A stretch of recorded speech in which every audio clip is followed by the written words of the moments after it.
Battle of Britain. On Christmas Day 1940 came the first kill when a fleet air arm martlet shot down a Luftwaffe Junkers Ju-88 over Scapa Flow. They went on to become very heavily engaged in the Battle of the Atlantic and in the Pacific theatre as well. It was the prime US Navy fighter at the start of the Pacific War. Through comes the Spitfire and pulling up. An absolutely marvellous American fighter of the early war. Unternehmen Seelöwe, Operation Sea Lion, was prepared the invasion of the UK. One of the Luftwaffe's key objectives being to knock out the RAF. But the Royal Air Force, not least in the form of fighter command, would be a formidable opponent. 1940. The squadron was inspected by the Air Officer Commanding No. 12 Group on the 22nd of that month, and before long it was ready to go into action. But not before. It had been visited on the last day of July 1940 by His Royal Highness the Duke of Kent, who visited dispersal areas at Duxford and had the flight commanders presented to him, along with the senior Czechoslovak officers of this new unit. Then came another ceremonial occasion on the 6th of August 1940, when the Czechoslovak personnel and the British officers who were also assigned to No. 310 Squadron were paraded for inspection and heard an address by the then President of the Czech Republic, Dr. Edvard Beneš.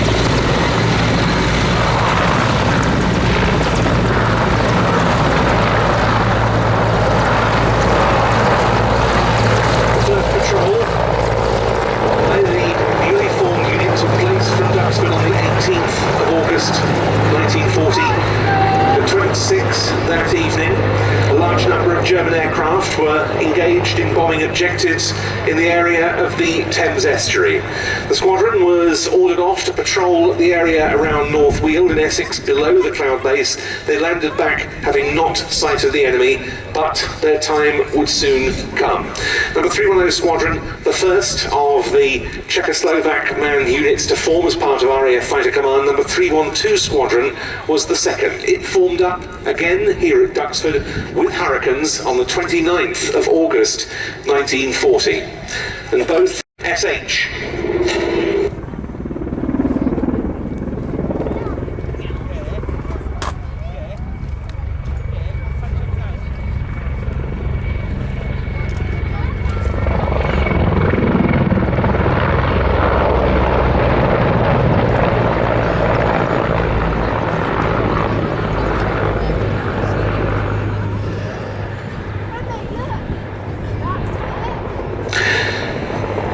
Mi-35, an export version of the Mi-24V, a type better known by its NATO codename of Hind. The Mi-171 is in turn an export version of the Mi-17, also a product of the MIL Design Bureau, and it goes by the NATO codename of HIP.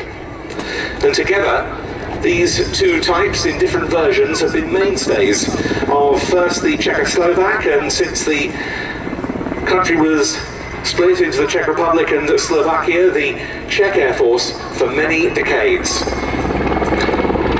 Bringing them in from either end of the display line for an initial crossover, Mi-35 from the left, Mi-171 from the right.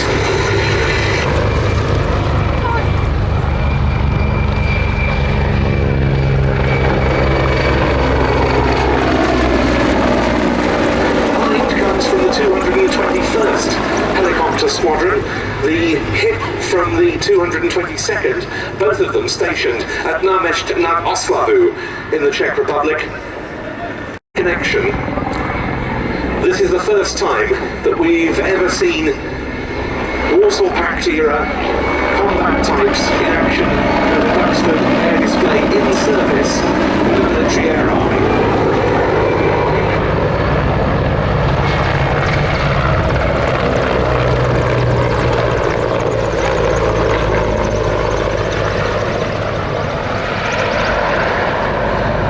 This is a really innovative, spirited two-ship display of these two different types, but which very much operate often as a team within the Czech Air Force, particularly in the event of being required to perform the combat search and rescue role.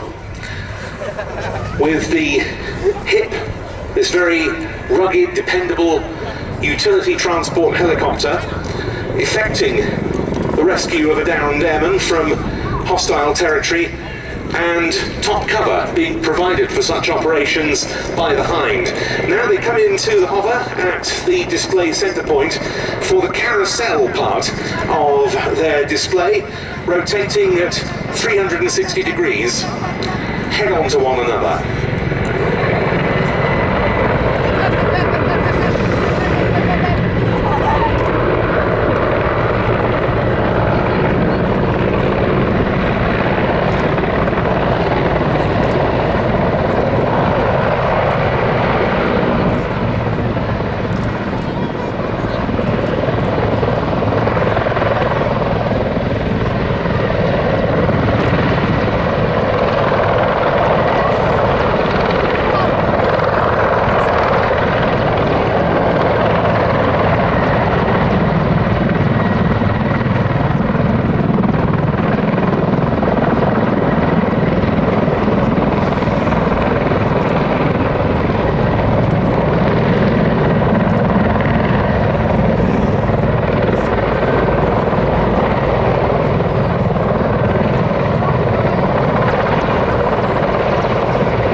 Essential Cold War weapons.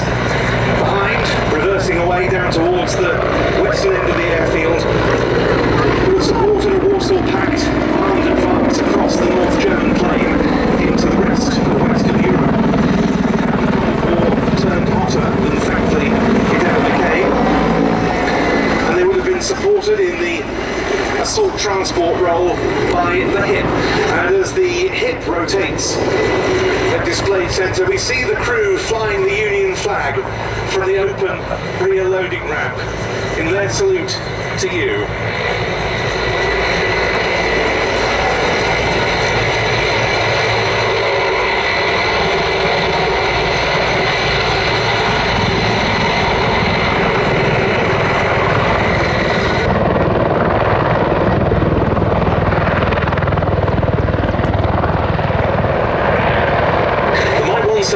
that we see here, one of the latest developments in a hugely successful line of MIL helicopter types, all under the NATO code name HIP, which started with the Mi-8, which was built to the tune of more than 17,000 examples, the largest and longest production run of any helicopter in history and still counting, used across the Soviet Union for military and civil roles throughout the Soviet sphere of influence as well. The Mi-17 was given more powerful versions of the Klimov TV3 turboshaft engine, and in excess of 12,000 of those, including Mi-171s like this, have been built.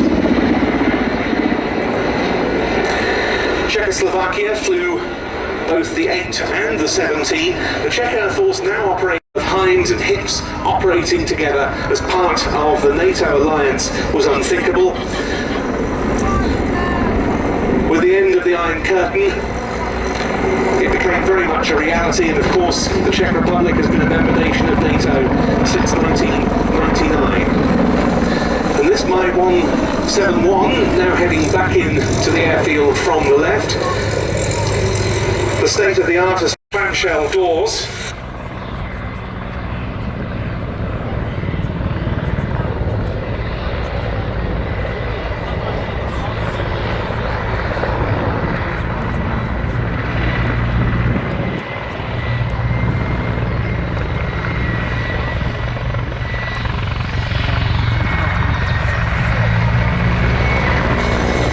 the hip lifting off again after that touch and go landing.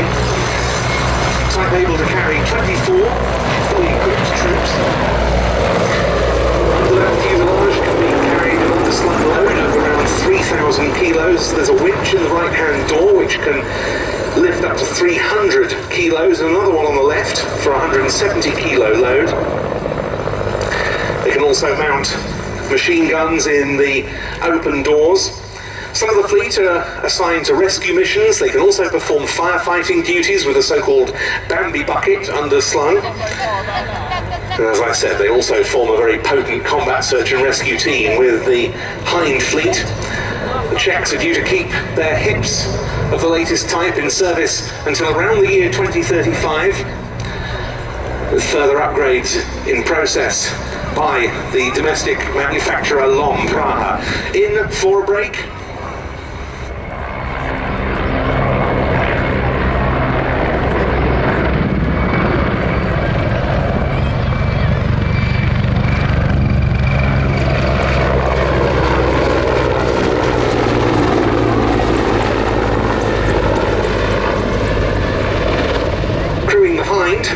We have as pilot Major Václav Spacek, with co-pilot Captain Martin Mięcil and flight engineer Warrant Officer Jan Suchanek. In the hip, meanwhile, pilot Captain Tomáš Svoboda, co-pilot First Lieutenant Tomáš Dostal, the flight engineer is Warrant Officer Lumia Vashinka, and the door gunner was Warrant Officer Radek Nezvadba.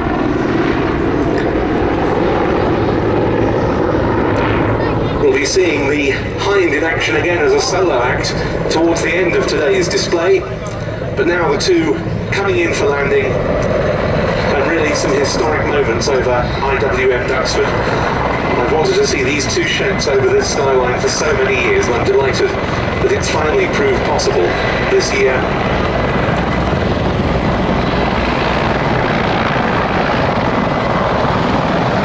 Saluting their forebears in the wartime Czechoslovak Air Force, especially those who served at RAF Duxford, and very proud indeed to do so, coming into land. The Mill Mi-35 and the Mi-171SH of the Czech Air Force.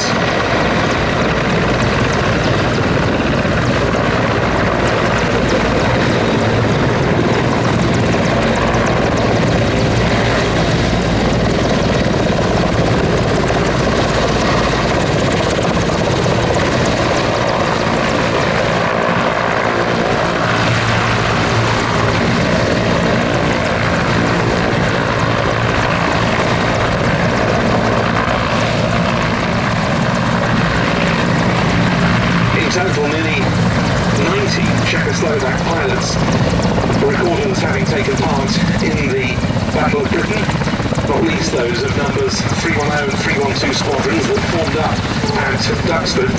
Of those, 312 would linger here for only a short while, the records showing that it was present only between August and September 1940. Number 310 Squadron, however, would stay until June of 1941.